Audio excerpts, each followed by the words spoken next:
సాహితీ మిత్రులకు నమస్కారం. కాంతి నల్లూరి కథల ఛానల్కు సుస్వాగతం. కార్మిక కర్షక మహిళల కథల సమాహారంలో పి వెంకటేశ్వరరావు గారు రాసిన రహీం బాయ్ కథ వినిపించబోతున్నాను. కథలోకి వెళ్ళబోయే ముందు ఈ కథ నేపథ్యంలో వచ్చే బందగీ గురించి కొద్దిగా. నైజాం రాక్షస ప్రభుత్వంలో భూస్వాముల పీడన క్రింద నలిగిపోతున్న తెలంగాణలో ప్రజలు ఒక సంఘటిత శక్తిగా, పోరాట శక్తిగా ఏర్పడక ముందు కూడా అక్కడక్కడ వ్యక్తులుగా భూస్వాములకు ఎదురు నిలిచి వారి రాక్షసత్వానికి బలైపోయారు. అలా జీవితాంతం రాజీ లేకుండా పోరాడి ఆశువులర్పించిన ముస్లిం యువకుడు బందగి జీవిత చరిత్రే ఈ కథ. దేశ్ముఖ్ ఎన్నూరు రామచంద్రారెడ్డికి కట్టు బానిసగా వ్యవహరించలేదని, తనకు ప్రతి సందర్భంలోనూ ఎదురు తిరగడం సహించలేక కామారెడ్డి గూడెంకి చెందిన పేద ముస్లిం బందగీని అతను అనుభవిస్తున్న భూమి అతనిది కాదంటూ కోర్టుకు ఈడుస్తాడు. అయితే 12 సంవత్సరాల తరువాత వచ్చిన తీర్పుతో అనుకోని విధంగా బందగి గెలుస్తాడు. తను పొందిన పరాజయంతో కుపితుడై బందగీని 1920లో హత్య చేయిస్తాడు విసునూరు దొర. తమ తలలో నాలుకలా మెలిగి ఆహుతైపోయిన బందగీకి సమాధి కట్టి ప్రజలు ప్రతి సంవత్సరం స్మారక దినం జరుపుకునేవారు. అదే రాను రాను బందగి ఉరుసుగా మారింది. ఈ ఉరుసు ఉత్సవాలను ఆపటానికి ఎన్నూరు ఎన్నో ప్రయత్నాలు చేశాడు. ఈ ఉరుసు నేటికీ కొనసాగుతూనే ఉంది. ఒక రకంగా తెలంగాణలో నిద్రాణమైన జాతిని వెన్నుతట్టి లేపింది ఈ సంఘటన అనవచ్చు. అందుకే సుంకర సత్యనారాయణ గారు బందగీ రక్తంబు చింది జ్వాలలై లేసి జాగీరుదారులను ఊగించి వేసింది అంటూ పాట రాశారు. కథలోకి వెళదామా? రహీం బాయ్ రచయిత పి వెంకటేశ్వరరావు. ఆ కొండగుట్టల్లోంచి ఓ పూరి గుడిచెల గుంపు కనపడుతున్నది.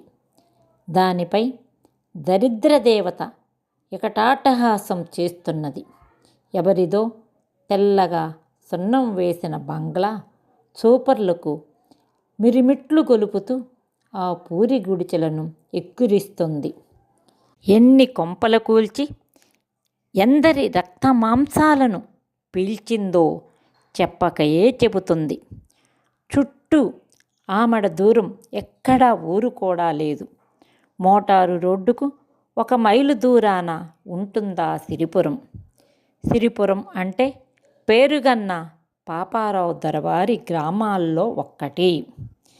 దొరవారి షేరేదారు షరీఫుద్దీన్ సిరిపురంలో సకుటుంబంగా మకాం పెట్టాడు.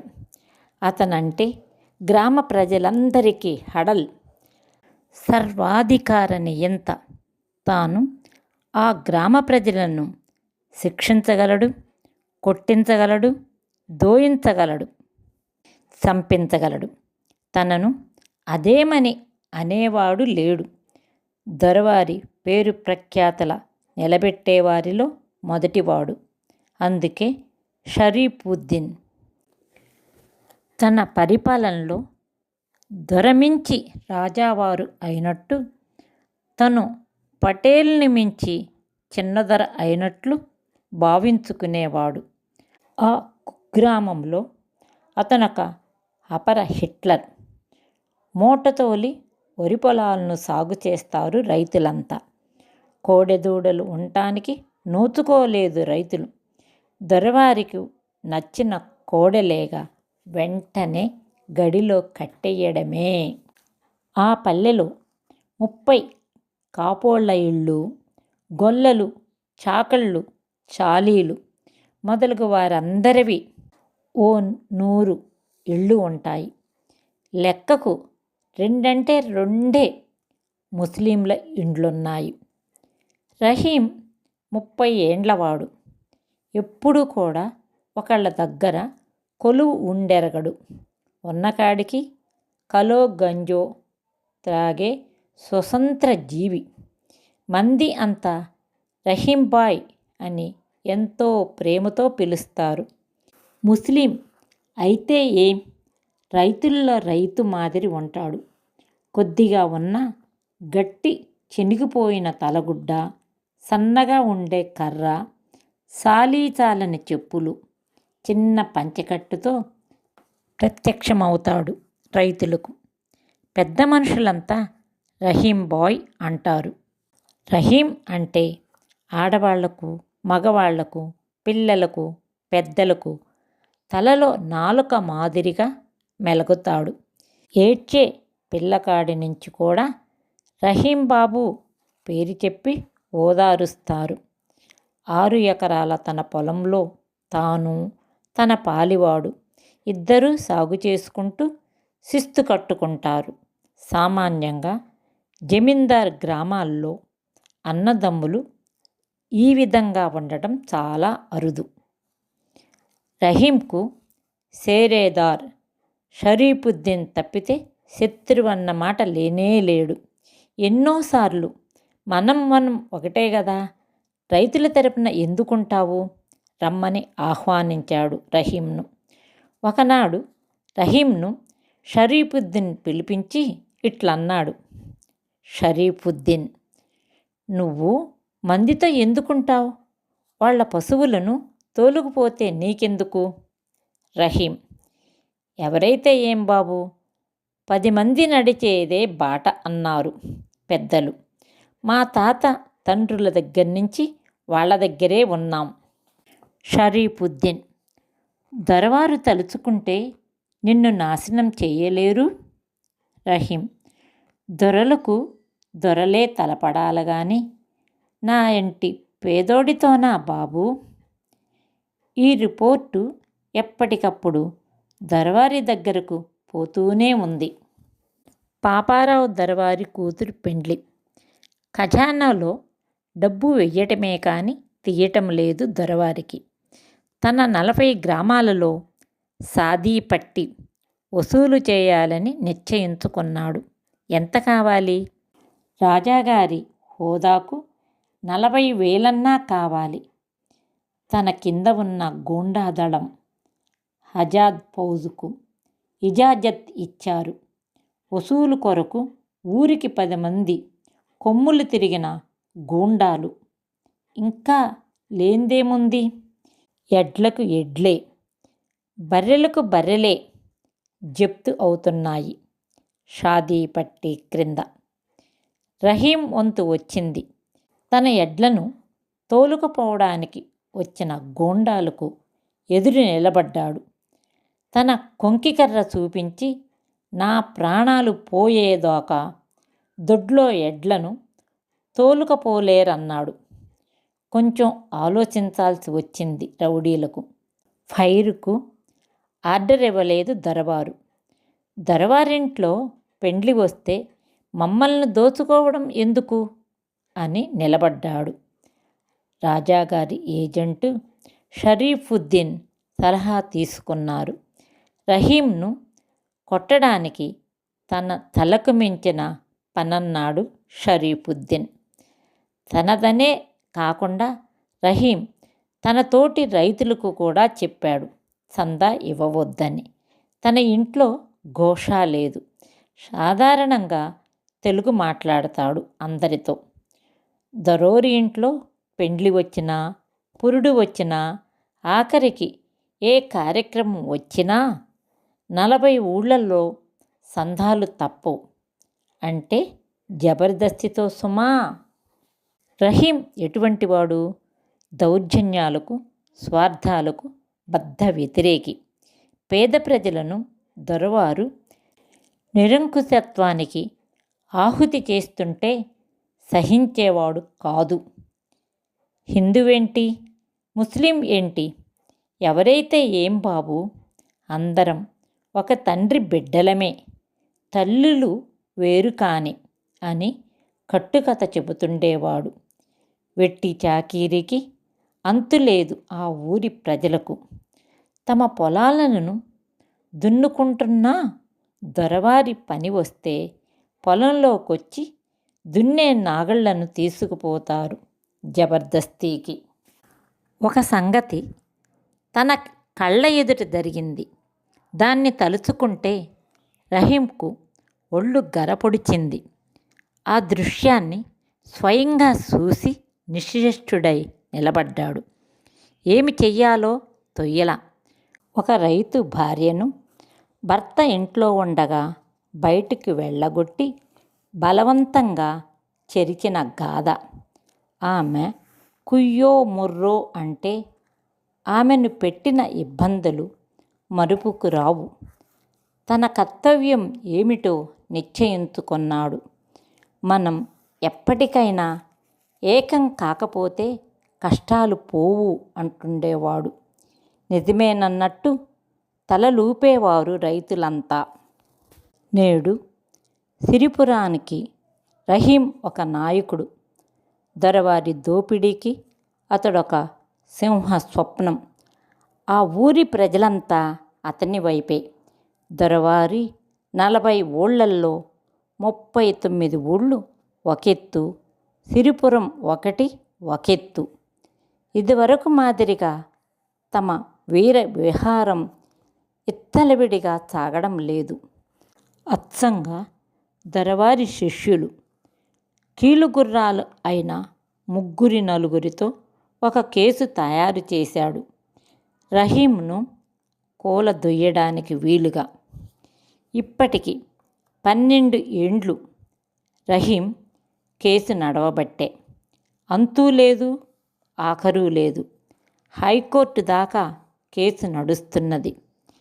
వెనుక ఎప్పుడో రహీం పాలివాళ్ళు ఈ ఊరు విడిచిపెట్టిపోగా వారు తాలూకా ఉన్న ఆస్తిని రహీం ఆక్రమించుకున్నాడని, రహీం పొలమంతా అదేనని ఆ కేసు ఉద్దేశం. అన్ని చోట్ల పేదవాడైన రహీంకే విజయం పొడచూపింది. దొరవారికి ముచ్చెమటలు పోశాయి. 1-2 12 ఏండ్లు హోరావోరీ నడిచిందా పోరాటం. ఒకవైపు స్వార్థమైన దోపిడి పిశాసం, రెండో వైపు న్యాయమైన తన హక్కు కోసం పోరాడే నిశ్చలమైన విశ్వాసం. ఏది గెలిచింది, ఏది ఓడింది? 12 ఏండ్లు ఎండనక వాననక రేయనక పగలనక చిన్న కర్రకు సద్ది మూట కట్టుకొని తనకున్న చింపిరిగుడ్డ చుట్టుకొని న్యాయం కోసం తిరిగాడు రహీం. ప్రజలను జలగల్లా పిప్పిచేసిన అహంకారంతో తనకెదురు నిలిచిన వాళ్లను నాశనం చేయడమే దొరవారి ఉద్దేశం. ఒకటి న్యాయం, రెండవది అన్యాయం. ఒకటి స్వాతంత్రేచ్ఛ, రెండవది స్వార్థబుద్ధి. ఒకటి ఆస్తి బలం, రెండవది కర్తవ్య బలం. దోపిడిగాళ్లైన గూండాలు దొరవైపు, కూలి రైతు ప్రజలంతా రహీం వైపు. వీర రహీంను విజయం వరించింది. దోపిడీదారులకు చెంపపెట్టుగా ఆ వార్త వినిపించింది. శ్రేష్టలు దక్కి దొరవారు నిర్జీవి అయ్యాడు. అదే పనిగా ఆలోచనకు తల పంకించాడు. దొర కోట గోడలన్నీ చిగ్గుతో వెలవెలబోతున్నాయి. రౌడీల ముఖాలన్నీ వాడినవి. కింకర్తవ్యం ఎదుర్కొంది దొరవారికి. వీర రహీం విజయోత్సవం ఎల్లివిరిసినాది. బళాబళి. ఆ మండుటెండల్లో, ఆ గాలి దుమారంలో ఒక్కడే విజయ గర్వంతో వస్తున్నాడు రహీం. ప్రజల ఆనందానికి అంతులేదు. కారుమబ్బులు అన్నీ ఇప్పారాయి. రహీం కోసం చూస్తున్నారు ప్రజలంతా స్వాగతానికి. రహీంను హృదయానికి అత్తుకుందామని ఆతురతో వేచి ఉన్నారు.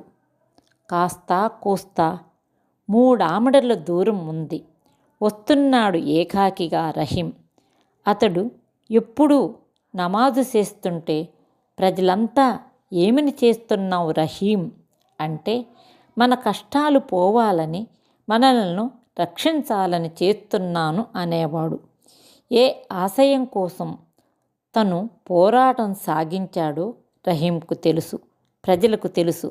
శతాబ్దాల నుండి ఉన్న దొరల దోపిడీకి అణిగిమణిగియున్న ప్రజలకు మొట్టమొదటిగా దౌర్జన్యాన్ని, దురాక్రమణను ఎదిరించి పోరాడటం నేర్పాడు.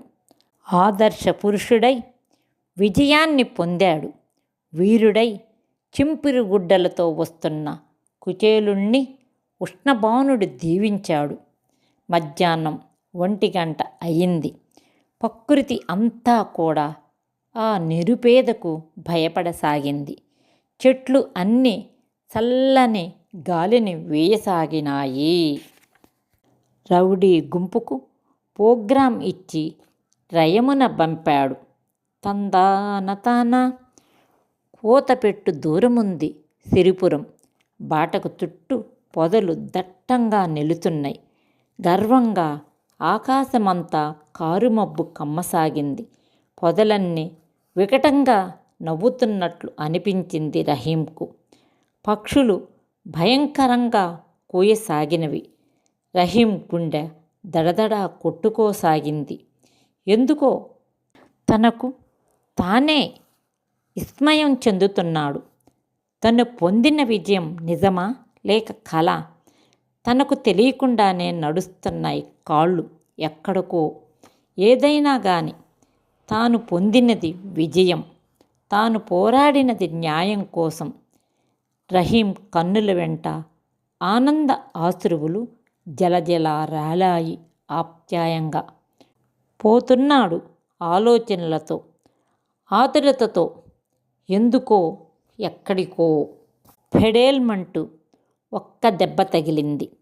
గిర్రున తిరిగి క్రింద పడ్డాడు. సర్దుకొని పెనుగులాడాడు. పడగానే వెంటనే బరిసెపోటులు తీవ్రంగా పడ్డాయి. తలపైన గొడ్డలి దెబ్బ ఫెళ్ళున తగిలింది. తల 2గా విడిపోయింది. రక్తం ధారలు ధారలుగా కారసాగింది. 4 గూండాలు తమ పని పూర్తి అయిందే తడవు ఉడాయించారు బీరువులు. రహీం శరీరం భూమి మీద ఒరిగి విలవిలా కొట్టుకుంటుంది. వేడి రక్తం ధారలు ధారలుగా చిమ్ముతుంది. బస్ మోతలు పెట్టుకుంటూ పరిగెత్తుకొస్తున్నది. టైరో టైరో అంటూ రహీంను చంపిన బీరులేరి. బస్సు దిగిన ప్రజలంతా ఈ దృశ్యాన్ని చూసి నిలువున మొదలు నరికిన చెట్టులాగా కూలిపోయారు. రహీం రహీం రహీం రహీం అని విలపించారు. ఎందుకో వాళ్లకు రహీంకు సంబంధమేమి? విజయ వీరుడు రహీం ప్రాణము వీర స్వర్గమందే. తంధానతాన పీడిత ప్రజల ఆదర్శ పురుషుడు, బానిసతనపు బద్ధ విరోధి, స్వేచ్ఛా పిపాసి. ప్రజల ముందుండి పోరాటం నడిపాడు, ప్రాణాలొడ్డాడు. మరుస్తారా రహీంను ప్రజలు? తమ నాయకునికి తలోక బండి రాళ్ళు తెచ్చి సమాధి కట్టారు. దానిపై రహీం స్మారక చిహ్నాన్ని చెక్కించారు. రహీం కుటుంబానికి అన్ని విధాలా సహాయం చేశారు. వాళ్ళ మనసులో ఎన్ని విషాద ప్రవాహాలు పారినవో ఎవరికెరుక. ఇక తమ నాయకుడేడి? నేడు సిరిపురంలో ప్రతి వ్యక్తి ప్రతి ఏటా రహీం పేర ఉరుసు చేస్తారు స్మారక చిహ్నంగా. తమ ఆదర్శమూర్తి అతడు. ఏ కష్టం వచ్చినా రహీం పేరు చెప్పి దండం పెట్టుకుంటారు. దానివల్ల మహిమ ఉందా? అది ఒక దైవ స్వరూపమా? కాదు. అది వారి ఆత్మవిశ్వాసం, వారి కార్యోత్సాహం. అమర తేజమై రహీం చిహ్నం అట్టే నిలిచి ఉంది. తందానతాన. చెట్ల క్రింద పీడిత ప్రజల అశాంతి అయి నిలిచి ఉంది. రహీం స్మారక చిహ్నం నేటికి రహీం బాయ్ పేరును పెట్టుకుంటారు అందరూ ఇప్పుడు. విజయం ఎవరిది? విజయుడై వీరస్వర్గమొందిన రహీందా? భీరుడై కుట్ర చేసిన దొరదా? ఈ కథ 26/5/1946లో మీజాన్ పత్రికలో ప్రచురింపబడినది. మిత్రులకు చిన్న విన్నపం. ఈ కథ నచ్చితే లైక్ చేయండి, బంధువులకు మిత్రులకు షేర్ చేయండి, కామెంట్ చేయండి, సబ్స్క్రైబ్ చేయండి. లైకు, కామెంట్, షేరు, సబ్స్క్రైబ్ చేసి నన్ను ఈ కథలను చేయటానికి ప్రోత్సహించవలసిందిగా మిత్రులను కోరుతున్నాను. హృదయపూర్వక ధన్యవాదాలు మిత్రులందరికీ. మరొక మంచి కథతో రేపు కలుసుకుందాం అందరము.